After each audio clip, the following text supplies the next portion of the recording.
Oh, I'm very satisfied with the RIGF 2021. The government put a lot of effort into it, and I think we all worked hard, and also the community put a lot of effort into RIGF 2021 problems, and also what we need to do for next year. For example, we had comments about youth involvement, capacity development.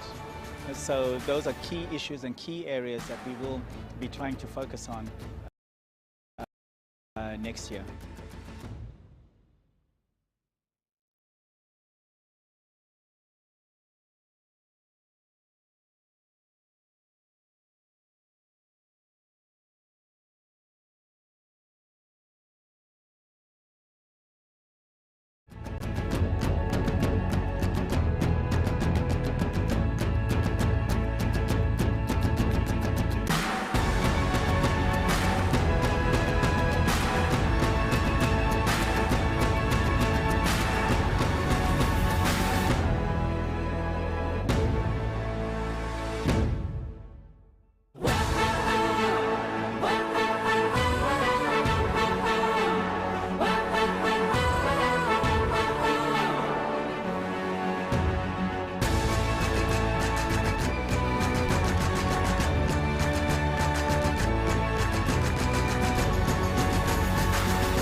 "98 million internet users. This is the number of Russian citizens who have access to the information space and all its opportunities. Despite the global challenges and crises, the RUNET economy is growing every year, having increased by more than 20% since the beginning of the pandemic. Not only is the RUNET economy on the rise, but also the prevalence of the Russian language in the global network. Today, Russian is the second most popular language on the internet. By 2024, 100% of all Russian infrastructure will be provided with internet access. Registration of benefits and allowances will become available to everyone. Today, the public services portal, Gosuslugi, has more than 85 million verified users. And in the coming years, the Russian economy will be able to receive about 500,000 new, highly qualified digital specialists annually.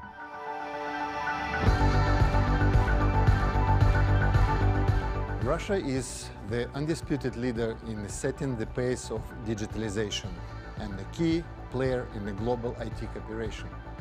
We are counting on our youth who are strongly committed to international collaborative efforts across an increasingly more digital global landscape. This is a new Russia that has entered the digital reality.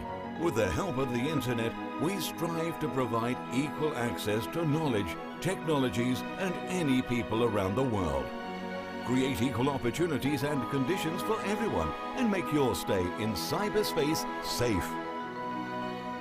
We believe that cooperation should be in the very heart of the new digital order. Only together we will make the internet an accessible and safe environment for the entire international community. We have global, long-term goals. And if you share them, we urge you to join our efforts.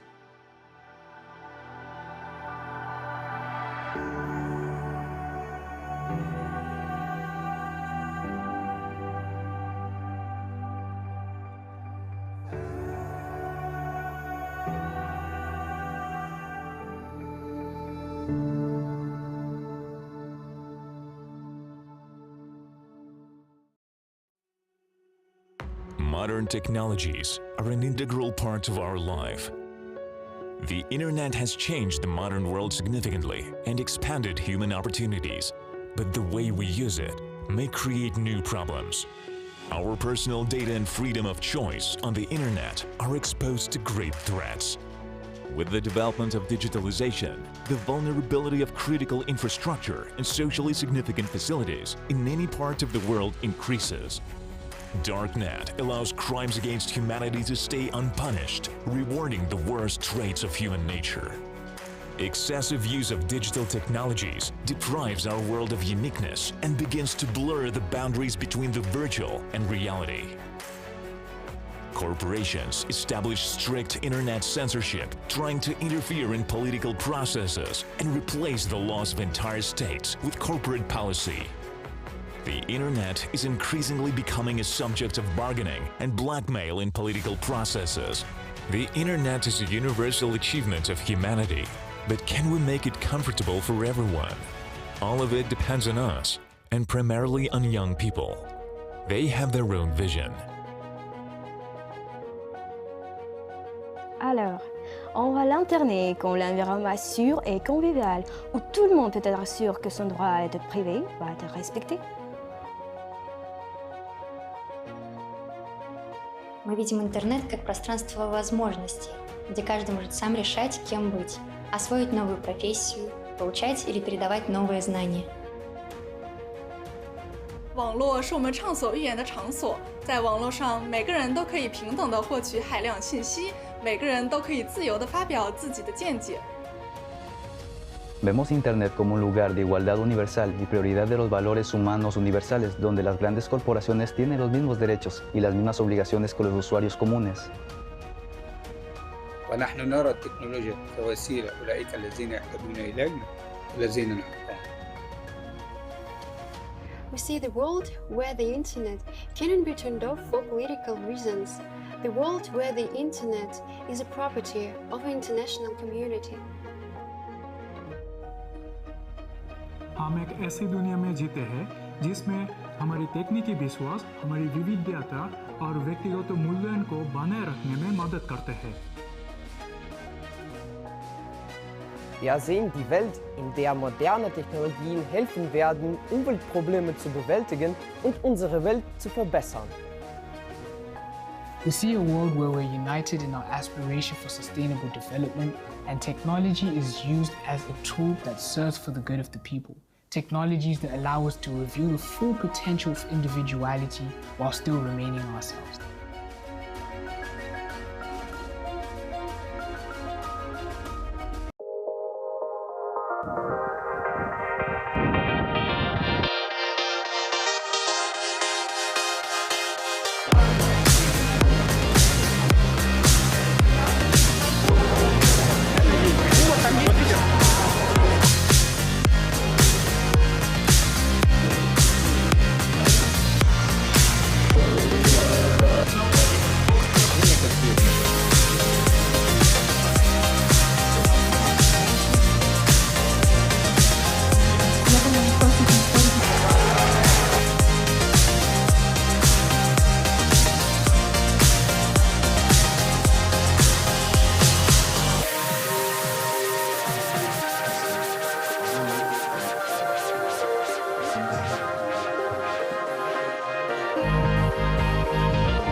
Это интернет. За его более чем 30-летнюю историю он изменился не раз. Сначала он был вот таким, потом таким и даже таким. Сейчас же он выглядит так. При условии, конечно, что вы смотрите этот ролик в 2020 году. Но с развитием цифровых технологий, к сожалению, появляются теневые стороны прогресса, негативные последствия и реальные угрозы. Многие из нас не знают, что делать в подобных ситуациях, а такие понятия, как цифровая безопасность и цифровая гигиена, для некоторых и вовсе не знакомы. Но на каждое действие всегда есть равное противодействие.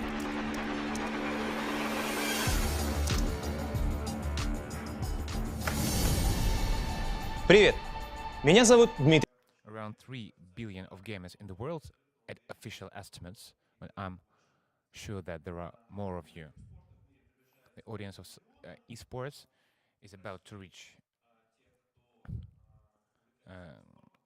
500,000 gamers. People who consider themselves gamers, there are 74 million of them, but we're sure that there are much more of such people. The last thing I would like to mention is that at the UN Internet Governance Forum in Poland, you remember that introduction video at the opening ceremony. So it was said that Poland created its own international brand that mainstreams Polish Polish culture. I got interested in that question, and I found out that the Polish have a very interesting policy.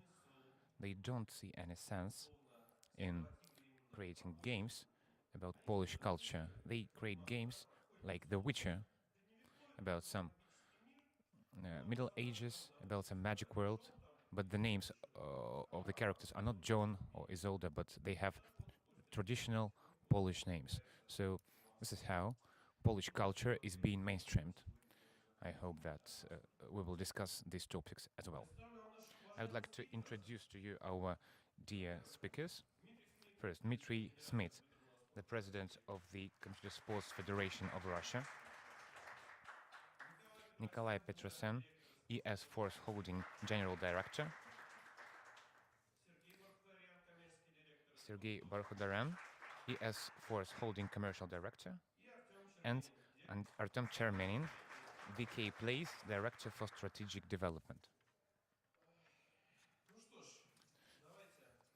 So let's move on. In 2001, Russia was the first country to officially recognize cybersport, and everything was fine, everything was developing quickly. We had strong professional clubs developing,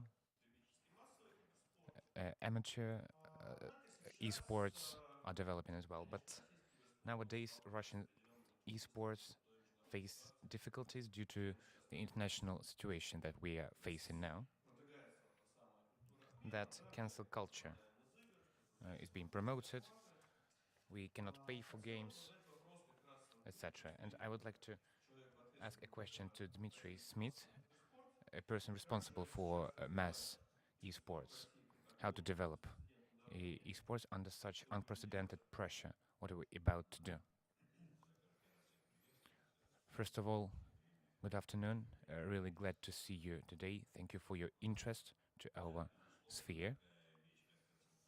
Yes, of course, cancel culture influences cybersports, but I think it faces lots of unforeseen conditions. It's no secret that in games people see it like rest, and they don't want to take those problems, difficulties, they do it for themselves. And it's much more interesting to play with your, let's say, soulmates. At the very beginning of the development of this sphere, we had a club. Some people attending that club would come by underground, some would come by Mercedes. They were of different backgrounds, different social spheres, but when they started to play, the only important thing was how you play, how you communicate, and so on. That's why, in my opinion, cybersport, esports should not change. Of course, political pressure and cancel culture pressure will be felt, but I think it will be easy for esports to get through that difficulty. Yeah, thank you.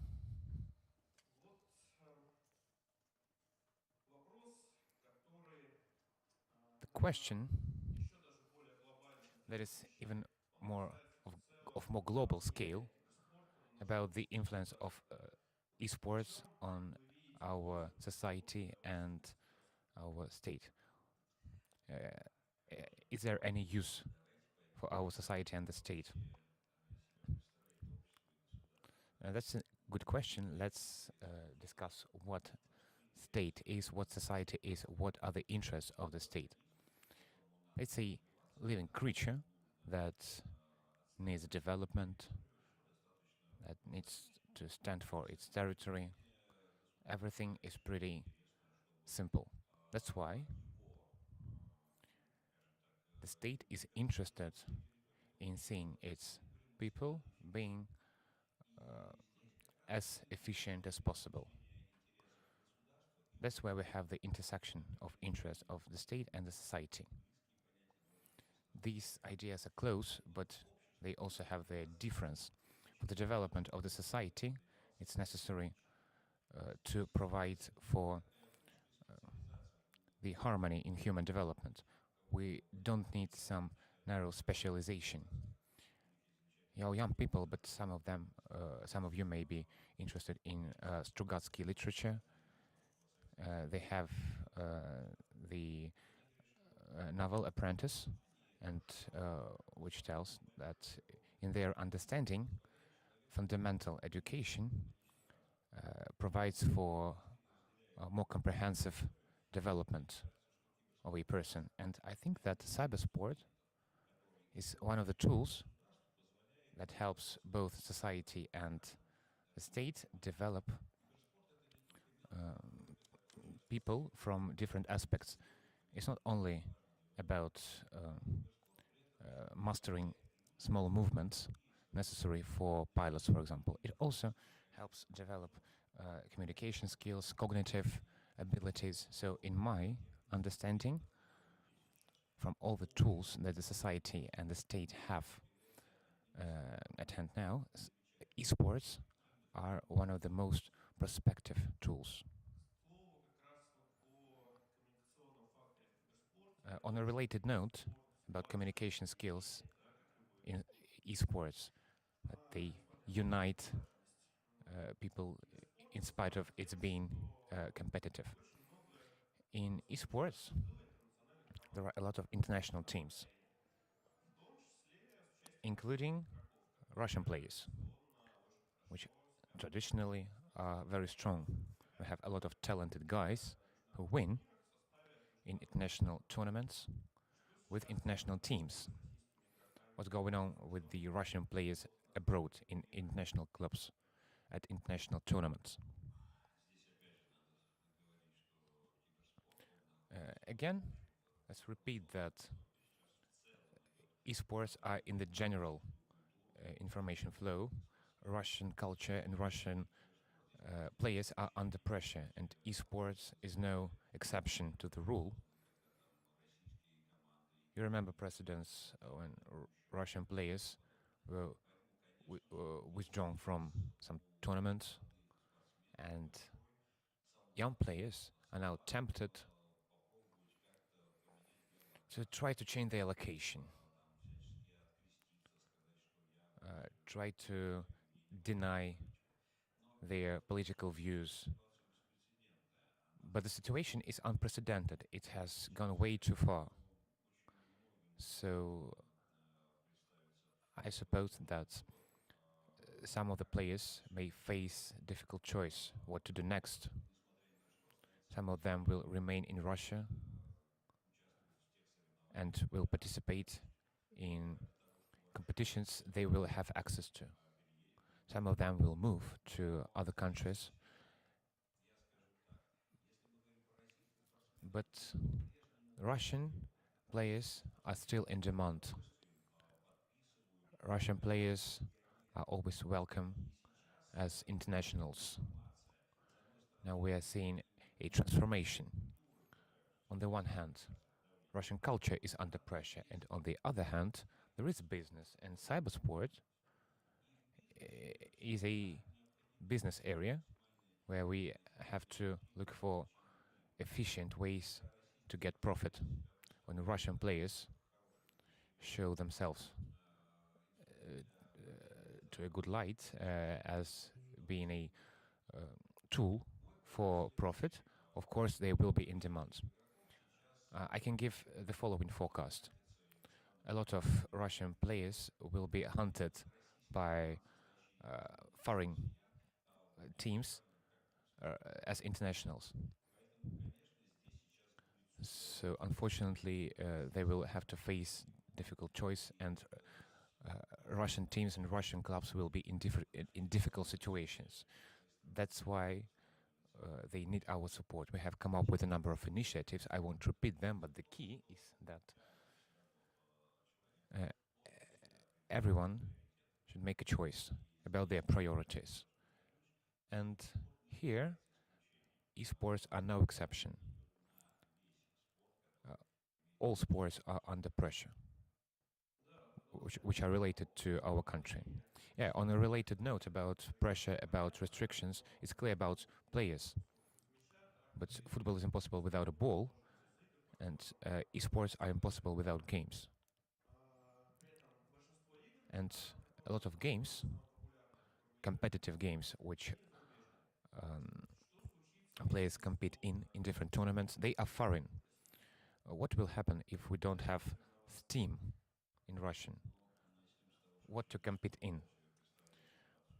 Well, I hardly believe in Steam live in Russia. Maybe it's possible, but our world is not made enough for such situation. A lot of commercial companies now, including Valve, that owns Steam, Counter-Strike, etc. I think they pretend following some guidelines of the American government. They say we cannot take payments from Russia. So do you really believe that you cannot load some money to your Steam? No, it's wrong. There is always a way out. And business, on the one hand, says, no, you're banned from that, we don't need your money. But on the other hand, we have some instructions how to circumvent the sanctions. So we have a lot of opportunities to pay for Apple, Steam services, etc. So it's really hard to imagine a situation where it will be completely blocked. It's business. Business will resist and find ways to circumvent restrictions. Even if we admit that the United States will go all out and ban the access of Russians to Steam completely, will track proxy, VPN, etc. Okay. In the end, we have our Russian games company VK, that was Mail.ru sometime before. They develop new games, and we had a lot of tournaments in Russian games. I'm not speaking about Tetris, no. We have a game Warface, War Robots, etc. So a great number of games that will never be banned from us. They are our Russian games. We don't have many of them. Maybe some of you are biased towards them,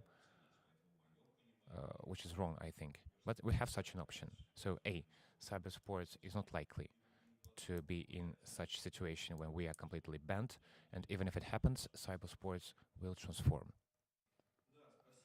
Thank you very much. I think about Russian games, Artyom will tell us a bit later.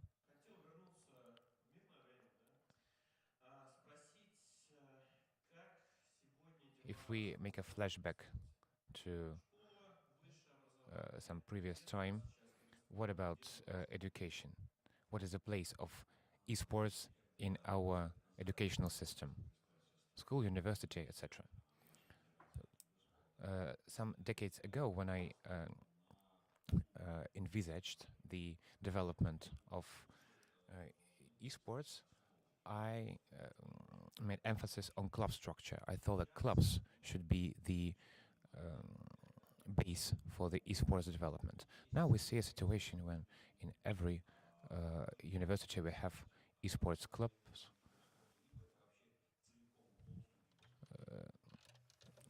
They have either some guidelines for esports or clubs that are sheerly devoted to esports. Now we have some universities competing in university leagues with our Russian University Union. That's a legal entity we created. Next step is to reach out to schools. Our task is to create such network in comprehensive schools. In my understanding, esports are a unique and very positive tool for comprehensive development of a personality. And an important proviso, nowadays competitions are allowed from the age of 14, so we speak about students of 9th, 10th, 11th grade, but in my opinion, we can decrease this blank from 14 to 12. So now we are working at the creation of clubs in all comprehensive schools. With a single proviso, we have great misunderstanding from parents. So the only way to get a child into esports is the permission of the parents. And for a person to take up gaming, they also should be able to keep up with their PE requirements. I have a younger child, he has the same requirements.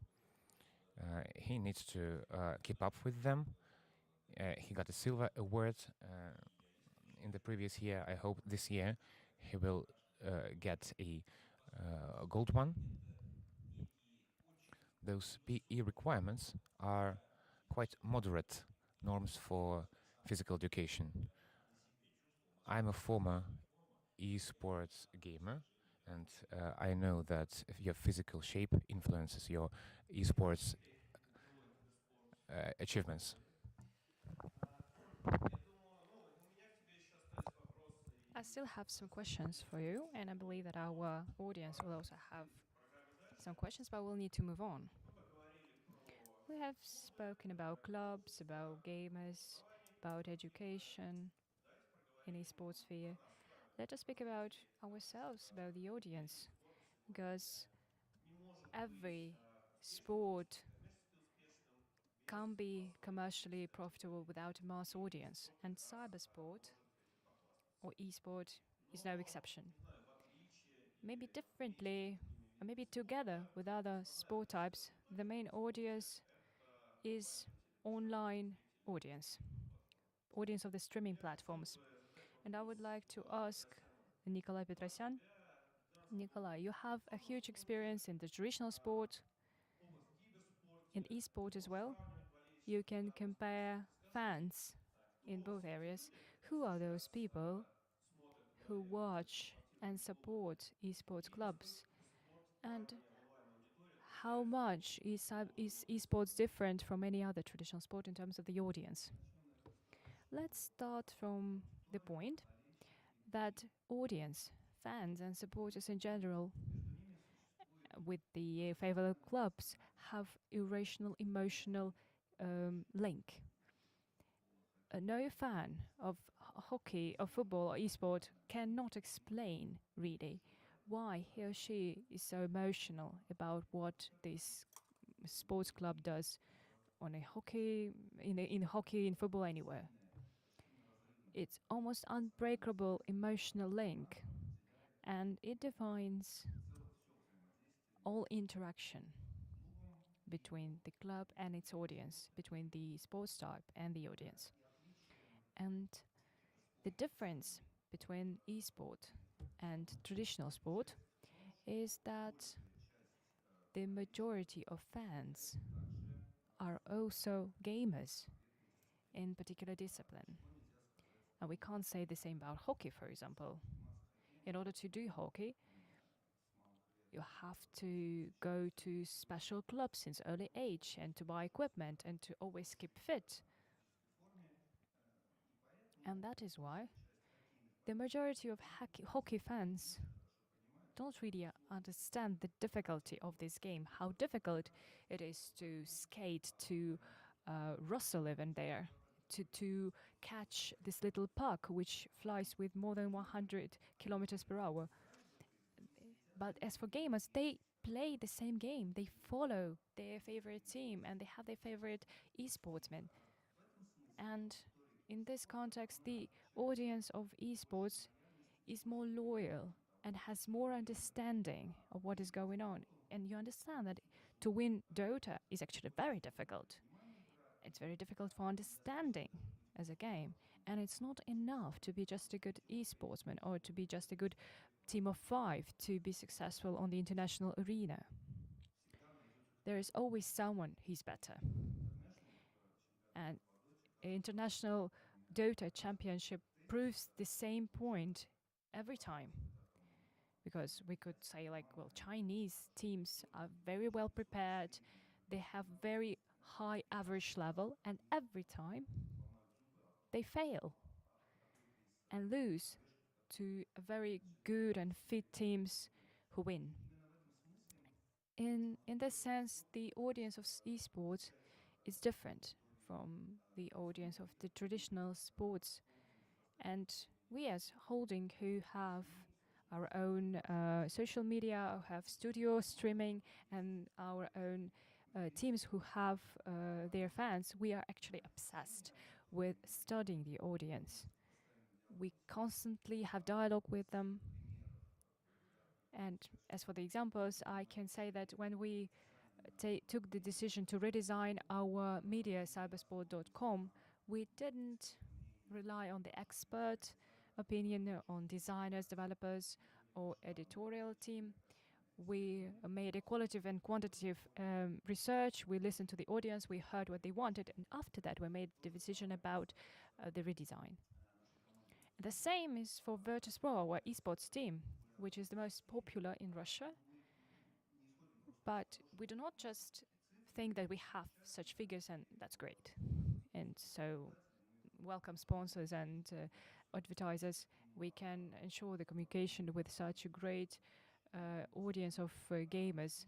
We always listen to them, we study them, we look how their preferences change, how their attitude to the team changes at the backdrop of their failures and wins. Well, they both present in sport. We want to be better, to better live up to the expectations of our audience, taking in mind that the audience understands better what we do, what esportsmen do, rather than football, hockey, or tennis fans. Thank you very much for such a profound answer. Let's continue with the audience for now, and their comparison to the traditional sport. You said that not every hockey fan plays hockey, him or herself, but at the same time, they have such an opportunity to kick the ball on amateur level, to play football, for example. But at the same time, we have Formula 1. Not every fan has a car that can be competitive like that, but Formula 1, as far as I know, is the third audience in the world after World Cup of football and after Olympic Games. To my personal opinion, somewhere in the future might be esport might become like Formula 1 now on super hardware. But super mass esport will be mass esport. What can you say about the mobile esport in the nearest future?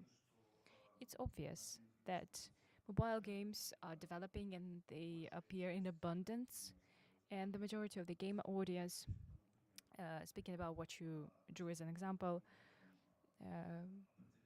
different answers on any topic, meaning that you can cover any topic in a more scientific way or more entertaining way. We want to give an opportunity to our colleagues and partners to get extra traffic from such a database, extra opportunities rather than competing against each other. We're going to bring together like-minded stakeholders in the market who are creating the reliable content, and thus we would set up a database. a brief comment. If this is a linear content, I mean the window, you were looking for a window and here it is again. But there are non-linear things. For instance, you have listened to a lecture on astrophysics, whereas in terms of the recommendations, the algorithm would tip you on science fiction or a movie by Stanley Kubrick or anything like that. If you understand what I mean, so it would be a tip from a totally different area, which might be quite interesting. I'm telling you about some obvious things, but there might be some not so obvious things. For instance, if I read a good novel, probably I would be interested in a lecture on biology. So, I mean, would you offer such cross-functional opportunities to expand, to broaden the human mind's horizons? Any ideas about that? Well, there are two things I may share. First of all, you just let this opportunity in, meaning that something which was not obvious, you just introduce certain links and you see whether this is interesting for the user or not, whether it's coincided with their interests or not. So it's kind of a test system. But as far as we are in launching the content, this is not just about spending time on internet, but understanding what is so interesting for people is not the very essence, because what is interesting is not always the most